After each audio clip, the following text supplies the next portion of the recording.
Part 2. You will hear a woman speaking to a group of people who are interested in becoming volunteers for an organisation called ACE. First, you have some time to look at questions 11 to 15.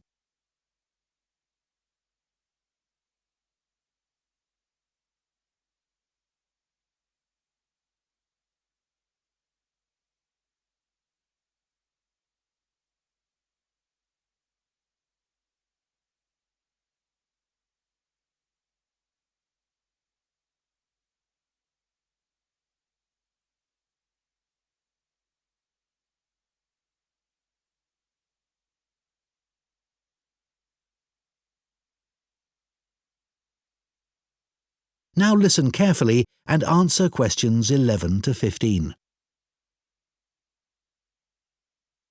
Good evening, everyone.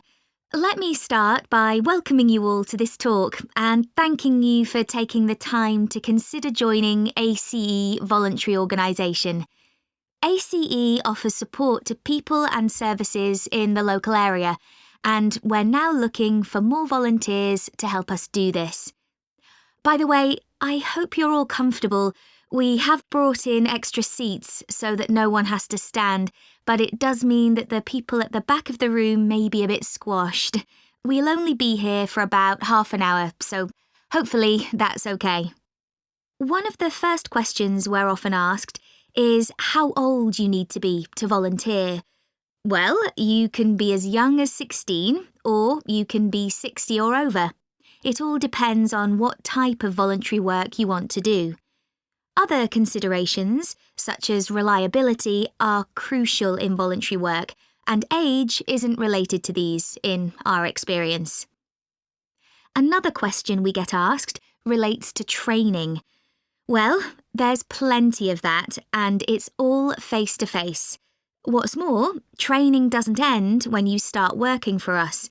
It takes place before, during, and after periods of work. Often, it's run by other experienced volunteers, as managers tend to prefer to get on with other things. Now, I would ask you to consider a couple of important issues before you decide to apply for voluntary work. We don't worry about why you want to be a volunteer. People have many different reasons that range from getting work experience to just doing something they've always wanted to do. But it is critical that you have enough hours in the day for whatever role we agree is suitable for you. If being a volunteer becomes stressful, then it's best not to do it at all. You may think that your income is important, but we don't ask about that. It's up to you to decide if you can work without earning money. What we value is dedication. Some of our most loyal volunteers earn very little themselves, but still give their full energy to the work they do with us. Before you hear the rest of the talk, you have some time to look at questions 16 to 20.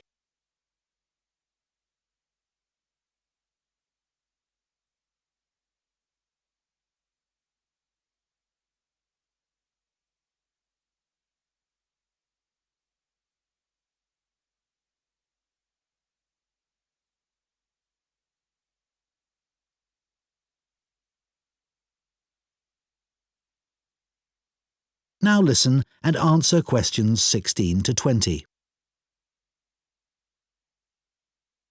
OK, so let's take a look at some of the work areas that we need volunteers for and the sort of things that would help you in those. You may wish simply to help us raise money. If you have the creativity to come up with an imaginative or novel way of fundraising, we'd be delighted, as standing in the local streets or shops with a collection box can be rather boring. One outdoor activity that we need volunteers for is litter collection, and for this, it's useful if you can walk for long periods, sometimes uphill. Some of our regular collectors are quite elderly, but very active and keen to protect the environment. If you enjoy working with children, we have 3 vacancies for what are called playmates. These volunteers help children learn about staying healthy, through a range of out-of-school activities. You don't need to have children yourself, but it's good if you know something about nutrition and can give clear instructions. If that doesn't appeal to you, maybe you would be interested in helping out at our story club for disabled children, especially if you have done some acting. We put on 3 performances a year based on books they have read, and we're always looking for support with the theatrical side of this. The last area I'll mention today is first aid. Volunteers who join this group can end up teaching others in vulnerable groups who may be at risk of injury. Initially, though, your priority will be to take in a lot of information and not forget any important steps or details. Right, so does anyone have any questions for me about it? That is the end of Part 2. You now have 30 seconds to check your answers to Part 2.